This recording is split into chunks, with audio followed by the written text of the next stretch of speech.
cukup kontradiktif juga di pertemuan dari objektif junglernya ya. Assassin Power berhadapan dengan fighter dari teman-teman tim Fagos. Apakah ini bakal jadi celah yang kemudian bisa diolah buat Breptzy nih masuk ke area turtle-nya yang dari tadi perfect mungkin patah di game ketiga. Dan penasaran banget sih sama pick of power laning jauh juga dari Vesaka nantinya ya dengan ngebawa karya Cloud. So we'll see untuk ini dia game yang ketiga pertemuan antara Vesaka Beyond berhadapan dengan tim Fagos. 2 agregat poin sudah diamankan oleh Fagos GG. Apakah ada clean sweep? Atau jangan-jangan ada reverse sweep nantinya? Dramanya akan terus berlanjut ya sampai kita tahu hasil di game kali ini. Assassin versus Jungle Tank. Sebenarnya ya Jungle Tank diharuskan untuk menang early kan.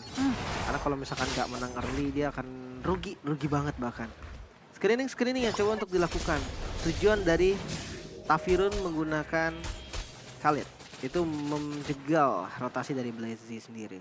Ya, dan sebenarnya kalau kita ngomongin di sini ya early pace-nya Vesaka Beyond juga bisa jadi ancaman yang buat balikin ya, karena ada Penadex juga yang ngasih DPS yang cukup membantu, apalagi kalau kita lihat dari itemnya di sini dia ngebawa area Finder, defense juga dengan Tenacity, sedangkan kalau ngelihat Tafirun di sini nge-make sure dari segi rotasi dan juga adaptive damage ya supaya nanti ya gerakan agresifnya bakal jauh lebih hidup lagi. Karena tadi udah bergain sama Rapture juga buat Drian di arah mid lane-nya. Oke. Cuma record yang kurang bagus nih ternyata untuk Satzi. Fredrin ya 1 kali pick, 1 kali lose juga. Tapi ya karena konsepnya kadang berbeda nih. Bisa jadi waktu pick dari Fredrin itu sinergi nggak pas. Tapi sekarang lihat rotasi ke arah top lane. Satzi udah muncul. Tapi memang Hira itu bukan target yang pas. Seenggaknya mereka cuma bisa untuk ngebait dari Purify-nya. Iya, cukup stabil ya buat nge-sustain damage walaupun bertemu sama counternya juga di area bottom lane kondusif, tapi kita lihat di sana Vian lumayan tipis-tipis ngasih pressure yang signifikan. Tapi yang menariknya di turtle nih, fight. Itu dia Traction Pulse, masih ada Purify juga membeli waktu dari Han. Tetap harus menjadi korban namun Retribution Satzi lagi dan lagi. Namun membalikan keadaan dengan pressure Red. Flicker mau tidak harus digunakan juga, Bremsi bakal menjadi korban sepertinya karena ditangkap lagi. Knock up dan Raging Sandstorm menjadi finishing moment lagi-lagi keunggulan untuk Fagos. Again and again, Blazing Duet ya dikeluarkan buat farming pattern aja. Ini jadi satu keunggulan buat nantinya late game insurance dari Vesaka Beyond. Tapi aku pikir tadi dengan Rio First Blood dan tidak dapatnya turtle itu udah enough, nggak ada pertukaran gitu. Tapi ternyata malah jadi extend moment yang merugikan Breptzy ya. Karena kayak ada waktu yang terbuang, kerugian juga dialami, goldnya juga lumayan swing di sini. Dan bicara player head to head present by GoPay, kebetulan ngebahas karya jungler juga. Sebenarnya dari segi angka tuh signifikan, tapi mungkin yang bisa dibahas dari segi team fight participation ya, karena kayak perbedaannya ini lumayan jauh dipegang sama Breptzy. Ya. Gua nggak tahu kenapa ya. Gue pikir tadi Lancelot yang akan unggul gitu kan dari segi retribution. Tapi Fredrin juga dia nggak bisa diremehin sih ketika retri gitu kan. Dia lumayan instan loh damage-nya. Skill 1 retri tuh kayak udah nge-secure turtle juga, Traction Pulse. Karena ke arah Drian. Nah, tapi Drian juga bukan target yang pas nih. Way of Dragon itu nggak akan pernah bisa untuk ke Drian. Easy to dodge bisa dibilang. Ya, berkat ada Yata Firun juga ya kali ya ini. Satu roamer. Ya defense-nya ada, dia punya Sandguard, dia punya damage juga tapi blast. Coba untuk makan Han. Ya untuk ngebait Purify sih lebih tepatnya ya. Tapi langsung juga menggunakan Purify yang sebenarnya tadi mereka nggak dapat informasi berapa orang di sana, berapa banyak yang bisa menerkam dari Han-nya. Masih cukup amat sampai saat ini.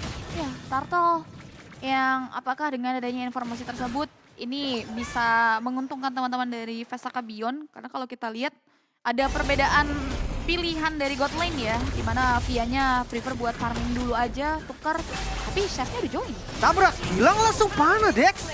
Instant kill. Belum lagi di posisi lain Brave-Z-nya coba untuk didorong Raging Sandstorm mengincar karena Turtle. Ternyata perbedaan kali ini Retribution masih diungguli oleh Satsi. Bahkan Brave-Z yang dari tadi berusaha semaksimal mungkin gak bisa dapetin Turtle-nya. Drian juga masih selamat down, keluar kembali kali ini mengincar karena Hirai. Mampukah Hirai selamat? Dan tidak, ternyata Hirai pun menjadi bonus. Berkali-kali percobaan yang dicoba masih gagal dari Brave-Z. Wah, diawali dengan hilangnya Penadex ya, diraih dari Han yang tadi sempat tertrigger dari segi Purify. Tapi ternyata siasat tersebut masih bisa belum dijalankan. Malah justru berujung jadi petaka dengan adanya chain kill yang diambil sama teman-teman dari tim Fagus. Ini kita bisa lihat gimana rumput krusial itu yang diisi sama Penadex disambangi ya sama Esmeralda-nya di sini yang ngebuat akhirnya dua pemain hilang, kehilangan vision di area turtle juga. Sehingga dua turtle so far. Dan bahkan tadi ada mau pertukaran sebenarnya dari Vian di area top lane. Tapi sayangnya cuma platinum gold aja. Makanya, flicker, Penadex langsung hilang begitu saja. Raging Sandstorm gak berhasil kena, tapi flicker terbuang. Brave-Z pun terpaksa pakai Phantom Execution yang mundur. Di sisi lain Vian mulai terjebak di bagian turret. Apakah bisa selamat dengan Blazing Duet defensif? Vian mencoba untuk melarikan diri berlindung di turret dan gak bisa. Vian pun hilang. Terus digempur tanpa henti, itulah yang terjadi ke Vesaka. Ini kayak 3 game yang dari tadi gue baca gitu ya. Mereka pressure kayak objektif netral. Setelah sukses mereka langsung bakal potong karya Vian-nya. Dan ini selalu jadi momen yang merugikan buat teman-teman dari Vesaka Beyond karena di 6 menit game berjalan sejauh ini goldnya udah lumayan swing jauh, bahkan di mana hampir di 4.000 ya, kurang lebih 3.000 dari teman-teman tim Fagus Hiji ditukar dengan adanya satu objektif turret aja. Ini jadi poin sidaknya gitu ya, karena turtle terakhir mungkin ini penentuan buat Vesaka Beyond antara mereka mau coba untuk kontes atau better mereka tukar ke objektif lain. Ini boleh tuker sih. Kayak percobaannya udah cukup 2 kali kan. Sementara lihat Hirai ditempel terus-menerus, masih bisa kabur ke bagian belakang, tapi kembali ada guntingan dilakukan oleh Han. Way of Dragon ke arah Tafirun, tapi Tafirunnya pun masih bisa selamat di bagian belakang. Mengusir mundur dan kehilangan banyak sekali Surge dari Vesaka. Akhirnya mereka lepas. Tapi gue tau sih, karena nggak ada target lain ya, selalu berada di depan adalah Tafirun. Dan sayangnya Tafirun memang dia satu roamer yang bukan pure tank, tapi durability-nya tuh terlalu keras ya, terlalu sustain yang ngebuat akhirnya nggak ada pertukaran, nggak ada gerakan yang mengarah ke area pertukaran juga lebih tepatnya. Lihat dari Perfect Turtle, kembali langsung ke turret, dan ini jadi repetitif. Bahkan mereka langsung rotasi ke auto buff yang harus diambil sama satu. Retribution-nya baru digunakan sekarang. Udah ambil gak sih? Yap. Masalahnya apa? Ini 3 game loh berarti.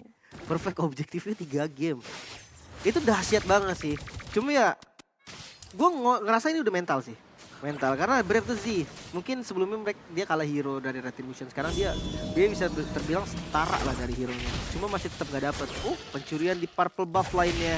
Akankah ada punishment yang cuma untuk dilakukan karena Uranus mau beli waktu di bagian lain dan konsil. Tafirun mengincar ke bagian belakang. Vian masih bisa kabur kali ini dengan Blazing Duet-nya. Gak mau untuk memfollow damage. Dia tahu saatnya belum tepat karena 3 member langsung instan menjadi korban disantap oleh Fagus. 3 untuk nothing ya. Gak ada pertukaran, gerakannya juga cepat banget dengan adanya conceal play yang out of nowhere digerakkan. Dan itu yang ngebuat bahkan Blaster Z gak sempet buat flicker for defensive. Dan dengan adanya 3 pemain yang hilang, kita lihat bagaimana tim Fagus langsung ya sat-sat kejar target. Tahu? No, Hirai nggak bertahan, bahkan dengan Appressor Watt tertangkap lagi walaupun ada traction post yang gak kalah bagus. Tafirun membeli waktu di bagian depan, namun damage dari turret terlalu sakit. Well, the Dragon masih bisa dihindari dengan Purify, namun Death Sonata langsung menghilangkan lagi Brave-Z. Rian juga menjadi korban, terlalu over ternyata dari Fagus. Punishment yang dilakukan oleh Vesaka lumayan baik. Yap, ada satu buah punishment yang bisa diambil ya. Walaupun di situ inner turret. Dan yang masih menjadi mahalnya adalah Chef yang belum tumbang juga nih. Apalagi kita bicara dengan adanya stack Skypicer yang sudah kian meningkat ya.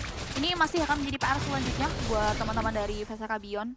Apalagi kalau kita lihat dari segi item setnya juga ya, template item double penet juga udah dikantongi. Si Halberd lumayan bakal jadi jawaban nantinya buat Uranus yang baru bisa bulutin Oracle aja. belum bisa ngebuletin ke item selanjutnya, tapi kan Well, the Dragon langsung menjadi initiate yang cukup bagus. Han tumbang, shutdown terjadi. Namun di bagian depan juga nggak berhenti sampai di sana karena Brepsi langsung ngambil ke arah purple-nya. Hadir kali teman-teman dari Fagos siap untuk membalikan keadaan dengan adanya satu kill yang terjadi, dua bahkan double kill untuk save. Dua ditukar satu. Yang tadinya VSAK untung, sekarang mereka jadi yang rugi.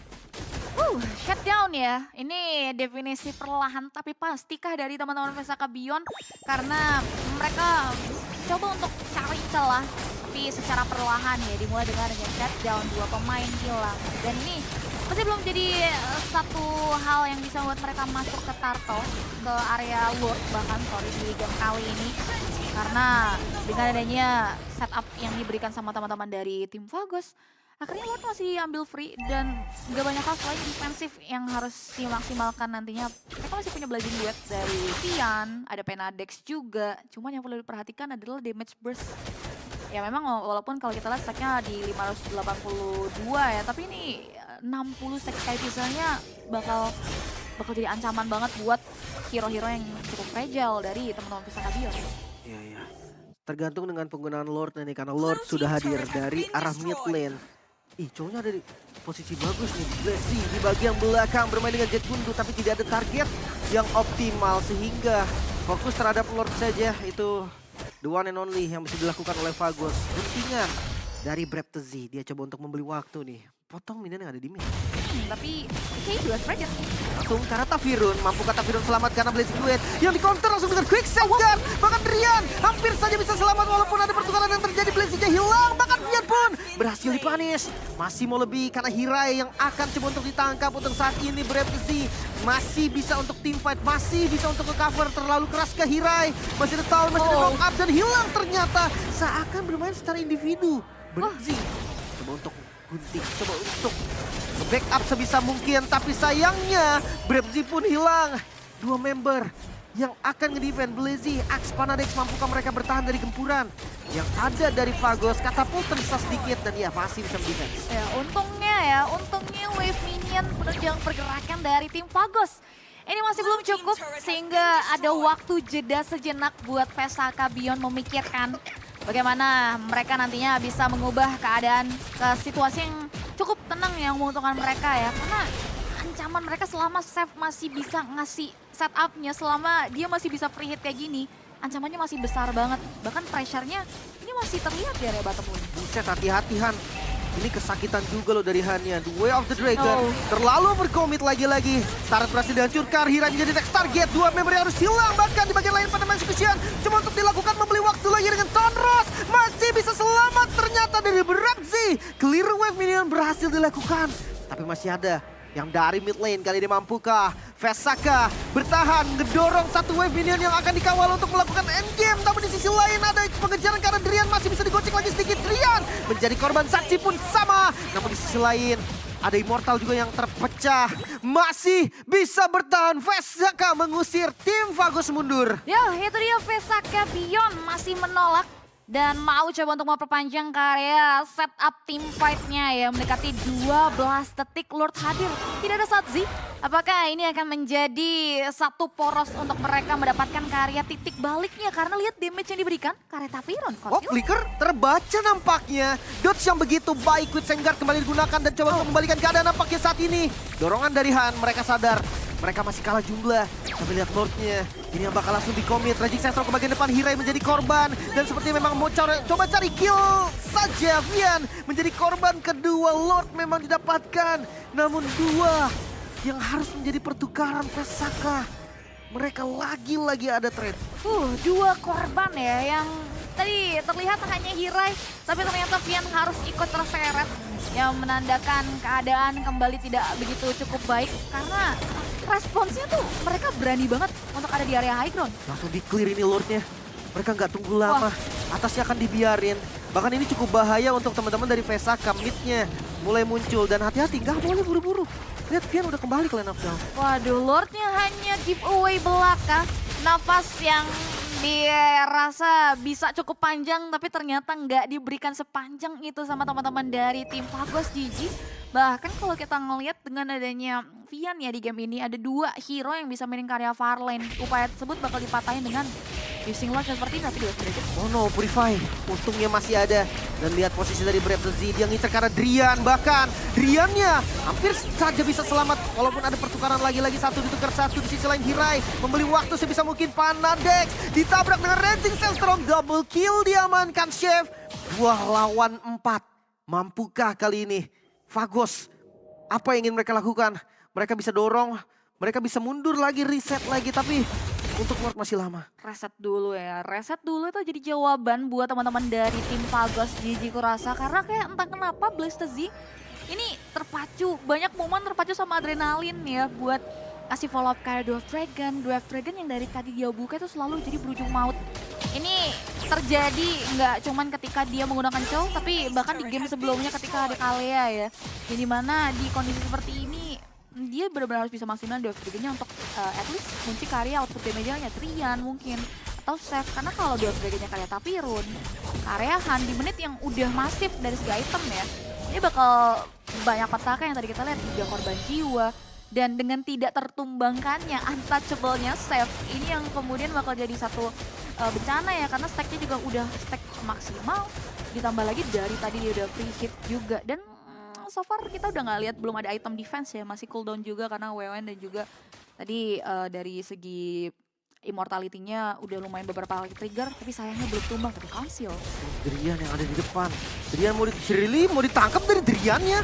Masih punya Flea. Di bagian belakang juga ada zoning yang dilakukan. Blazy menjadi korban yang pertama. Tapi Blazing 2 dari Vian. Langsung ke bombardir di bagian belakang. Masih ada Wind of Nature. Masih bisa selamat juga memang. Tapi dari Hirai gak bisa kabur. Lagi-lagi mereka menyisakan 2 member. Hanya menumbangkan Drian saja.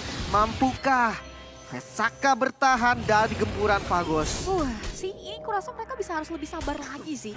Karena again ya, Blastoise bukan di kondisi yang bisa langsung strike forward buat buka karya Dragon-nya, tapi harus berhati-hati karena high ground-nya udah buat track. Dipaksa Brave the Z. Coba untuk melarikan diri ke arah yang lain. Vian menerima damage yang cukup sakit, minion. Mulai masuk, kali ini Raging Sandstorm dibuka. Base yang terbuka, Fagos mendapatkan clean sweep. 3-0 Israel. Fagos kokoh langsung bisa membombardir juga Fesaka.